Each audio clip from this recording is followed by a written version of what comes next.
Cengkeh itu ada 3 jenis, Mbak. Ada daunnya, ada carangnya, ada bunganya. Dan setiap itu tuh sebenarnya kalau diolah jadi satu nanti jadinya minyak bunga cengkeh. Cuman karena memang bunga cengkehnya juga mahal, akhirnya kita produksinya digagang sama daun. Daun cengkeh itu dulu kan cuma dibuang, Mbak ya. Sekarang jadi ada nilainya. Ketika cengkeh pernah ketika 2016 sampai 2019 3 tahun itu cengkeh nggak buah sama sekali. Dan satu-satunya yang bisa menghasilkan itu cuma daun. Nah dari situ tuh sebenarnya alhamdulillah dengan kita nyuling minyak daun cengkeh ini, jadi petani itu tetap ada penghasilan walaupun hanya dari daun. Karena saya tuh orang tua, udah backgroundnya usaha, jadi sebisa mungkin tetap melanjutkan, dan ini bisa di rumah bisa nemenin orang tua lah, Mbak. Kalau di rumah ada yang dikerjakan, ya dikerjakan aja gitu loh.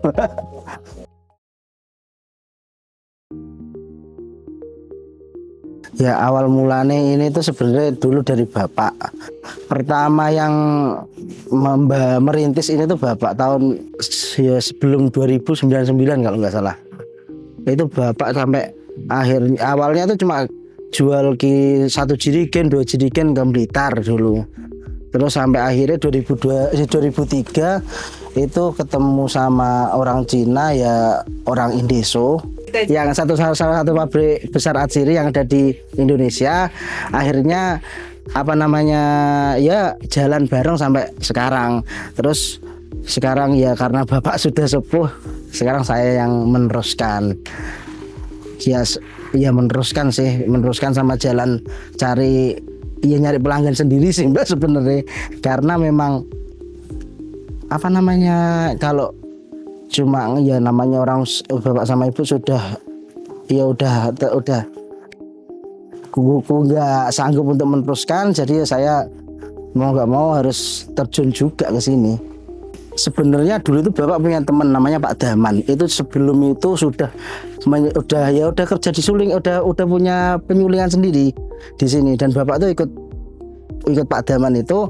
Ya yang menginspirasi awalnya itu sih, karena memang dulu ekonomi keluarga juga sangat bisa dibilang minim banget. Akhirnya ya karena bapak punya teman itu diajarin akhirnya bisa buat sendiri. Dikit-dikit modal cari pinjaman dari saudara-saudara. Dulu pinjam bank belum ada yang percaya karena memang belum memulai, dan dikit-dikit dari Mbah itu juga ngasih modal, dari Pak D juga ikut ngasih modal dikit-dikit. Terus akhirnya ibu dulu jualan di pasar, jualannya dilepas, dan semua udah lanjut terjun ke sini karena memang bahan bakunya di sini tuh alhamdulillah cukup melimpah di daerah sini. Makanya itu bapak dulu dari sopir angkot, pas nyopir itu udah dilepas, ibu jual di pasar juga dilepas buat nerusin usaha ini. Cengkeh itu ada 3 jenis, Mbak. Ada daunnya, ada carangnya, ada bunganya. Dan setiap itu tuh sebenarnya kalau diolah jadi satu nanti jadinya minyak bunga cengkeh. Cuman karena memang bunga cengkehnya juga mahal, akhirnya kita produksinya digagang sama daun. Proses penyulingannya itu sebenarnya relatif gampang.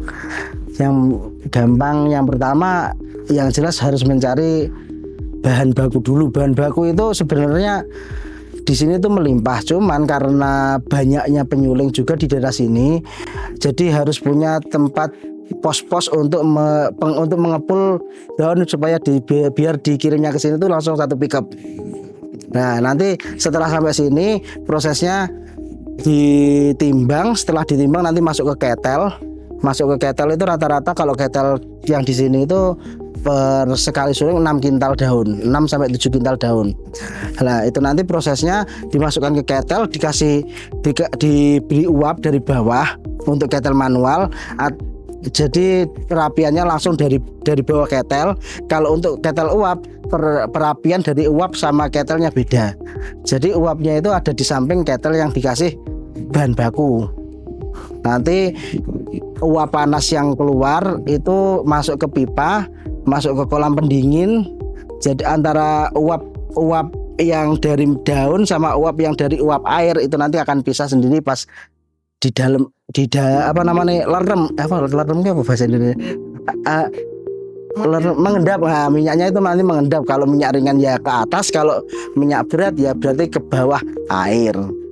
Nanti proses selanjutnya diambil minyaknya, disedot minyaknya, masukkan ke jerigen, lalu kita saring pakai monel di tempat lain. Kalau bahan baku itu kita yang pertama harus cari pengepul. Kalau nyari petani itu sebenarnya bisa, tapi kalau untuk mengurus petani segitu banyaknya itu akan susah. Jadi kalau untuk penyuling lebih baik cari pengepul daun. Jadi semisal kita ada si A itu punya tempat di dekat hutan, tempat apa namanya, tempat cengkeh itu hidup. Nanti kita belikan timbangan sama kita kasih modal untuk membeli dari petani-petani. Nanti dari situ kita beli lagi barangnya. Kalau kualitas, kalau dari kita quality controlnya kita hanya melihat kadar minyak tersebut. Kalau untuk lab kita kerjasama sama perusahaan minyak. Karena memang labnya kita belum mumpuni di sini. Sebenarnya kalau untuk target pasar kita tuh ada pilihan, Mbak. Antara pertama itu kita memang sudah kerja sama perusahaan besar, atau kedua itu kita masih kecil-kecil untuk aromaterapi. Terutama untuk minyak-minyak aromaterapi itu seperti halnya minyak jeruk, terus ada juga minyak sereh, minyak kenanga. Itu jenis-jenis minyak itu tuh sebenarnya dikemas kecil-kecil. Untuk aromaterapi itu bisa gimana ya, keuntungannya juga berlipat. Cuman karena kita memang produksinya minyak cengkeh dan apa namanya, kita udah kerja sama perusahaan, jadi kita untuk menghandle itu masih kesulitan lah. Tantangan terbesar itu kalau jumlah banyak ditipu, Mbak. Kalau jumlah banyak itu relatif harus hati-hati, karena memang banyak sekali sekarang penipu itu udah lebih canggih daripada yang jalan udah lama kayak gini. Tantangan utamanya ya itu sih, sama yang kalau pantangan yang lain mungkin yang paling berat itu musim. Momen yang paling berkesan itu sebenarnya satu, Mbak, dari ibu bapak itu yang nggak punya apa-apa, bahkan dulu tinggal pun ikut Pak D. Jadi alhamdulillah bisa jalan dan ya bisa untuk hidup, bisa buat kuliahkan saya sama Mbak, ya bisa buat itu ya. Akhirnya saya maulah terjun di sini karena memang ya menjanjikan dalam artian ketika panas sih, Mbak. Kalau masih hujan gini ya bikin pusing sebenarnya. Iya. Pak, ke masyarakat sekitar atau petani lokal ini kira-kira sejauh ini apa yang kelihatan, Mas? Dampak yang kelihatan itu kalau untuk masyarakat lokal ya adanya membuka lapangan pekerjaan, ya jelas satu. Dan kalau untuk petani-petani itu daun cengkeh itu dulu kan cuma dibuang, Mbak, ya. Sekarang jadi ada nilainya. Ketika cengkeh pernah ketika 2016 sampai 2019 3 tahun itu cengkeh nggak buah sama sekali, dan satu-satunya yang bisa menghasilkan itu cuma daun. Nah dari situ tuh sebenarnya alhamdulillah dengan kita nyuling daun cengkeh ini, jadi petani itu tetap ada penghasilan walaupun hanya dari daun. Ya ini sebenarnya udah perkembangannya udah bagus, Mbak, minyak sirih di Indonesia ini. Cuman ya kedepannya semoga bisa lebih lancar, dalam artian itu pemain besar itu bisa merangkul orang-orang kecil lah. Karena memang perusahaan-perusahaan besar itu sudah mendominasi industri ini sih, Mbak. Yang jelas sekarang itu banyak banget penyuling baru yang ngawur. Intinya pelajari semuanya sampai detail. Contoh, orang itu banyak orang yang tidak memperhitungkan tenaga kerjanya sendiri. Contoh, ketika dia ambil bahan baku, dia ambil sendiri karena dia merasa, oh ini kan aku yang ambil, jadi nggak perlu menyisihkan uang untuk diriku. Terus karena kendaraan mobil sendiri yang dipakai, kalau nggak beli solar itu mobil juga nggak diperhitungkan.